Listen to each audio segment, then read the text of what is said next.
Hello student, હું કાજલ રાખોલિયા ફરીથી તમારું એક વખત વેટ ડિજિટલ એજ્યુકેશનમાં સ્વાગત કરું છું. આજનો જે કંઈ આપણો ટોપિક છે એ ટોપિક છે પરમાણ્વીય ક્રમાંક અને પરમાણ્વીય દળાંક, બરાબર, અથવા તો એમને કહેવાશે દળ ક્રમાંક. પરમાણ્વીય ક્રમાંક અને દળ ક્રમાંક. હવે અત્યાર સુધી આપણે પરમાણુ છે એ પરમાણુની જે કંઈ રચના છે, પરમાણુની અંદર કઈ કઈ અપરમાણ્વીય કણો છે રહેલા છે એમના વિશે આપણે ચર્ચા કરી ગયા, બરાબર. ન્યુટ્રોન છે, પ્રોટોન છે, ઇલેક્ટ્રોન છે, એ પરમાણુના કેન્દ્રમાં રહેલા છે. પરમાણુના કેન્દ્રમાં કોણ કોણ છે? પ્રોટોન અને ન્યુટ્રોન. અને ઇલેક્ટ્રોન જે છે એ જે કંઈ એની ફરતે કક્ષાઓ છે, કક્ષાઓની અંદર શું કરે છે? ઘૂમે છે. ઓકે, અહીંયા સુધીની આપણે ચર્ચા કરી ગયા છીએ. થોમ્સને જે કંઈ એક નમૂનો આપ્યો હતો, થોમ્સને જે નમૂનો આપ્યો હતો એમને આપણે તરબૂચ સાથે સરખાવ્યો હતો, બરાબર. રુથરફોર્ડે જે કંઈ નમૂનો આપ્યો હતો એ અત્યારના હાલના નમૂનાને મળતો આવે છે, પણ એમની કંઈ થોડીક ખામી હતી એ આપણે નેક્સ્ટ જોશું. પણ એમની પહેલાં જે કંઈ જોવાનું છે એ છે પરમાણ્વીય ક્રમાંક અને દળ ક્રમાંક. ઓકે, પરમાણ્વીય ક્રમાંક અને દળ ક્રમાંક. તો જોઈ લઈએ આપણે પહેલાં કે પરમાણ્વીય ક્રમાંક શું છે અને દળ ક્રમાંક શું છે. તો પરમાણ્વીય ક્રમાંક છે એ પરમાણ્વીય ક્રમાંકને ઝેડ વડે દર્શાવશું, બરાબર. તો એમને શેના વડે દર્શાવશું? કેપિટલ ઝેડ વડે. હવે પરમાણ્વીય ક્રમાંક છે એ પરમાણ્વીય ક્રમાંક છે શું? તો પરમાણુમાં રહેલા પ્રોટોનની સંખ્યા.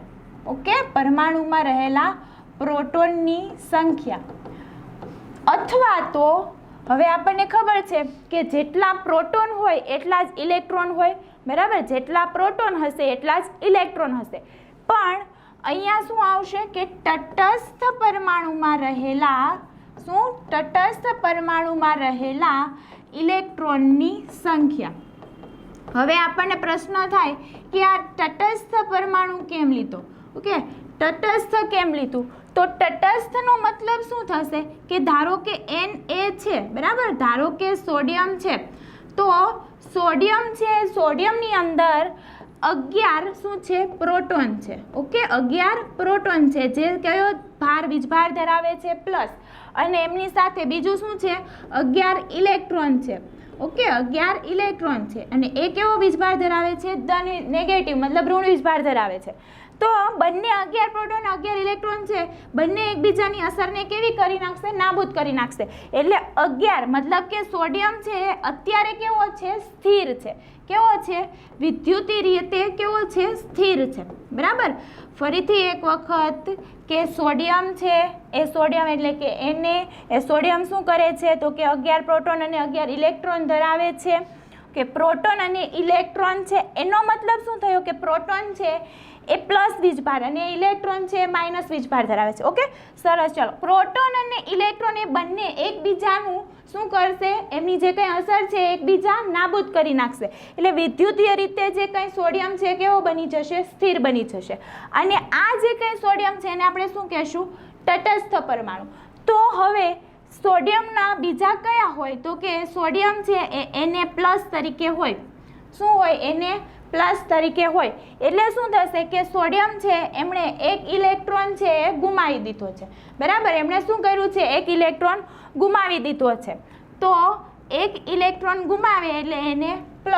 એટલે આમને શું કહેવાશે? આ Na+ ને શું કહેવાશે? તો કે વીજભારિત કહેવાશે. કેવો કહેવાશે?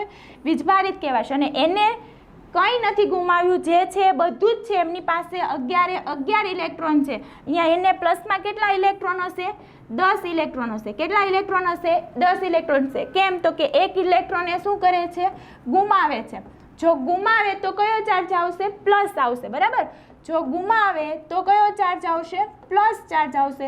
અને જો મેળવશે તો કયો ચાર્જ આવશે? માઇનસ ચાર્જ આવશે.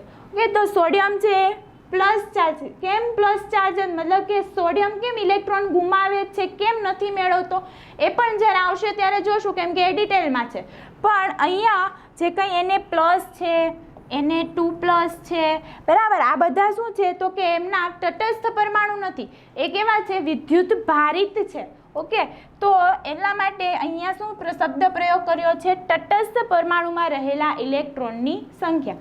આપણે હતા પરમાણુય ક્રમાંક પર, તો પરમાણુય ક્રમાંક એટલે શું થશે કે પરમાણુના કેન્દ્રમાં રહેલ પ્રોટોનની સંખ્યા અથવા તો પરમાણુના જે કંઈ કક્ષકો છે એમાં રહેલા ઇલેક્ટ્રોનની સંખ્યા। પણ કેવો પરમાણુ હોવો જોઈએ, તટસ્થ પરમાણુ કે તટસ્થ પરમાણુમાં રહેલા ઇલેક્ટ્રોનની સંખ્યા। હંમેશા યાદ રાખો કે પ્રોટોન અને ઇલેક્ટ્રોનની સંખ્યા કેવી હોય છે, સમાન હોય છે। ક્યારે, જો પરમાણુ તટસ્થ હશે તો, જો પરમાણુ તટસ્થ નહીં હોય તો એમની સંખ્યા કેવી હશે, અલગ હશે। ઓકે, તો આ શેની વાત કરી આપણે, પરમાણુય ક્રમાંકની। અચ્છા, બુકમાં શું આપેલું છે કે કેન્દ્ર પરનો ધનભાર તેમાં રહેલા પ્રોટોનને કારણે છે। શેમાં, કેન્દ્રની અંદર જે કંઈ દળ છે, જે કંઈ ભાર છે, એ ધનભાર છે, એ ધનભાર શેના કારણે છે, તો કે પ્રોટોનના કારણે છે।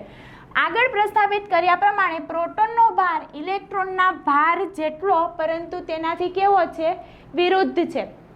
બરાબર, પ્રોટોનનું દળ છે અને ઇલેક્ટ્રોનનું દળ છે 1.76 સમથિંગ હતું, બરાબર। તો એ આપણે મેં કીધું હતું કે યાદ રાખવાનું છે। તો એ પ્રોટોનનું અને ઇલેક્ટ્રોનનું જે કંઈ દળ છે, જે એમનો ભાર છે, એ બંને કેવા છે, સરખા જ છે, પણ કેવા છે, એકબીજાથી ઓપોઝિટ છે। પ્રોટોન છે એમનું દળ પ્લસમાં છે અને ઇલેક્ટ્રોન છે એમનું દળ કેવું છે, નેગેટિવ છે। ત્યાર પછી કેન્દ્રમાં રહેલા પ્રોટોનની સંખ્યા પરમાણુય ક્રમાંક Z બરાબર હોય છે, આપણે ચર્ચા કરી ગયા। ઉદાહરણ તરીકે હાઇડ્રોજનના કેન્દ્રમાં એક પ્રોટોન છે, બરાબર। હાઇડ્રોજન છે એ હાઇડ્રોજનના કેન્દ્રમાં કેટલા પ્રોટોન છે, તો કે એક પ્રોટોન છે। આ હાઇડ્રોજન, એના કેન્દ્રમાં કેટલા પ્રોટોન છે, તો કે એક પ્રોટોન છે। એક પ્રોટોન છે તો એમનો પરમાણુય ક્રમાંક કેટલો થશે, પરમાણુય ક્રમાંક કેટલો થશે, 1 થશે, બરાબર। એવી રીતના આપણે ધારો કે કાર્બનની વાત કરીએ, બરાબર, કાર્બનની વાત કરીએ તો એમાં 6 પ્રોટોન છે। ઓકે, 6 પ્રોટોન છે તો એમનો પરમાણુય ક્રમાંક કેટલો થશે, 6 થશે। પરમાણુય ક્રમાંક કેટલો થશે, 6 થશે। એવી રીતના આપણે ધારો કે ક્લોરીનની વાત કરીએ, બરાબર, ક્લોરીનની વાત કરીએ તો એમની પાસે એમના કેન્દ્રમાં 17 પ્રોટોન છે, એટલે એમનો પરમાણુય ક્રમાંક કેટલો થશે, 17 થશે, બરાબર। એટલે કે જેટલા પ્રોટોન ધરાવે છે એટલા પરમાણુય ક્રમાંક એમનો થશે। ઓકે, તો ત્યાર પછી હવે આપણે જોઈએ કે ઉદાહરણ તરીકે હાઇડ્રોજનના કેન્દ્રમાં 1 પ્રોટોન છે અને સોડિયમના પરમાણુમાં 11 પ્રોટોન છે, એટલે હાઇડ્રોજનનો પરમાણુય ક્રમાંક કેટલો થશે, 1 થશે, અને જે કંઈ સોડિયમ છે એ સોડિયમનો પરમાણુય ક્રમાંક કેટલો થશે, 11 થશે, બરાબર। સોડિયમ છે, સોડિયમનો પરમાણુય ક્રમાંક કેટલો થશે, 11 છે। વિદ્યુતીય તટસ્થતા જાળવી રાખવા માટે તેના પ્રોટોનની સંખ્યા જેટલા જ ઇલેક્ટ્રોન હોવા જોઈએ, એમની વાત આપણે કરી કે જેટલા પ્રોટોન હોય એટલા જ ઇલેક્ટ્રોન જોઈએ, કેમ કે એક ઇલેક્ટ્રોનને એક પ્રોટોન શું કરે છે, બંને એકબીજાની જે કંઈ અસર છે એ શું કરે છે, નાબૂદ કરે છે, અને કેવી રીતના રહી શકે છે, તટસ્થ પરમાણુ તરીકે રહી શકે છે। એટલે કે જેટલા પ્રોટોન છે એટલા જ સામે શું હોવા જોઈએ, ઇલેક્ટ્રોન। પ્રોટોન અને ઇલેક્ટ્રોનની સંખ્યા સરખી હશે તો જ એ બંને છે કેવા રહી શકશે, તટસ્થ રહી શકે છે। ઉદાહરણ તરીકે હાઇડ્રોજન પરમાણુમાં અને સોડિયમ પરમાણુમાં અનુક્રમે 1 પ્રોટોન અને 1 ઇલેક્ટ્રોન અને 11 ઇલેક્ટ્રોન હોવા જોઈએ। એમની અંદર 1 પ્રોટોન હતો તો 1 ઇલેક્ટ્રોન, હાઇડ્રોજનની અંદર 1 પ્રોટોન હતો તો 1 ઇલેક્ટ્રોન, અને સોડિયમની અંદર 11 પ્રોટોન હતા તો 11 ઇલેક્ટ્રોન પણ હશે।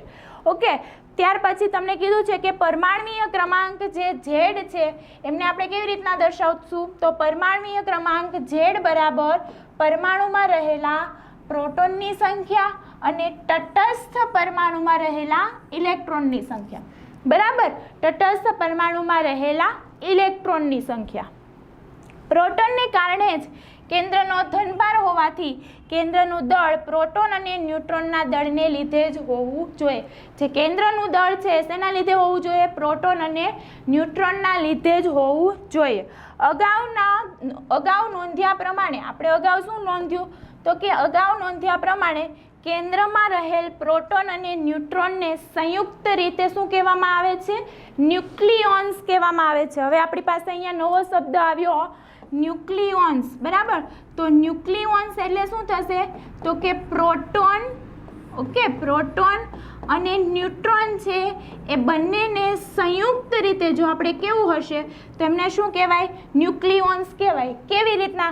જેમ કે આ પ્રોટોન અને ન્યુટ્રોન છે એ ક્યાં રહે છે? ન્યુક્લિયસમાં રહે છે, બરાબર. એમનું ઘર કયું, મતલબ એમનું સ્થાન કયું છે?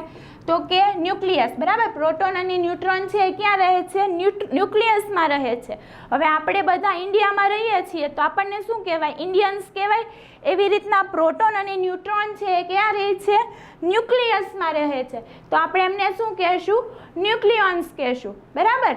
ફરીથી એક વખત, આપણે બધા ઇન્ડિયામાં રહીએ છીએ તો આપણને ઇન્ડિયન્સ કહે છે. એવી રીતના પ્રોટોન અને ન્યુટ્રોન ક્યાં રહે છે? ન્યુક્લિયસમાં. હવે પ્રશ્ન થાય કે આ ન્યુક્લિયસ એટલે શું?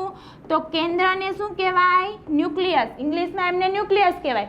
એટલે એમને શું કહેવાશે? ન્યુક્લિયોન્સ.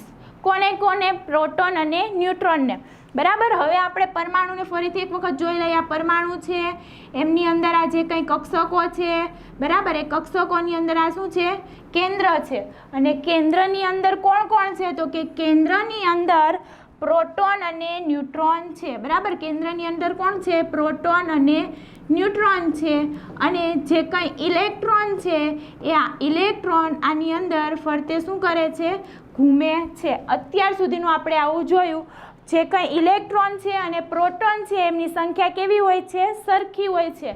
એમના દળ પણ કેવા હોય છે? સરખા હોય છે. પણ એકબીજાથી સાઇન કેવી છે? ઓપોઝિટ છે, બરાબર. પ્રોટોન પ્લસ ચાર્જ ધરાવે, મતલબ પ્લસ દળ ધરાવે છે, અને જે કંઈ ઇલેક્ટ્રોન છે એ નેગેટિવ ચાર્જ ધરાવે છે, નેગેટિવ દળ ધરાવે છે.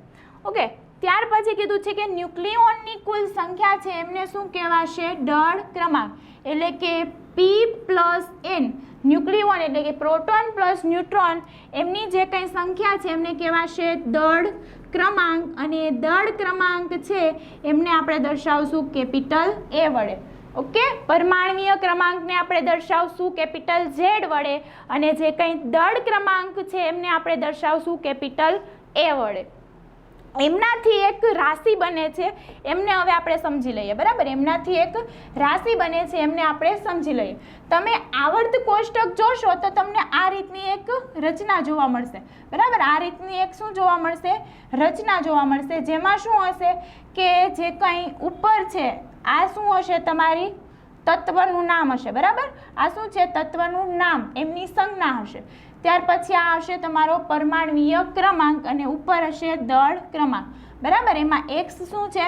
તો કે તત્વની સંજ્ઞા છે, બરાબર. તત્વની સંજ્ઞા છે. ત્યાર પછી જે z છે એ z શું છે? તો કે પરમાણ્વીય ક્રમાંક છે. શું છે? પરમાણ્વીય ક્રમાંક છે.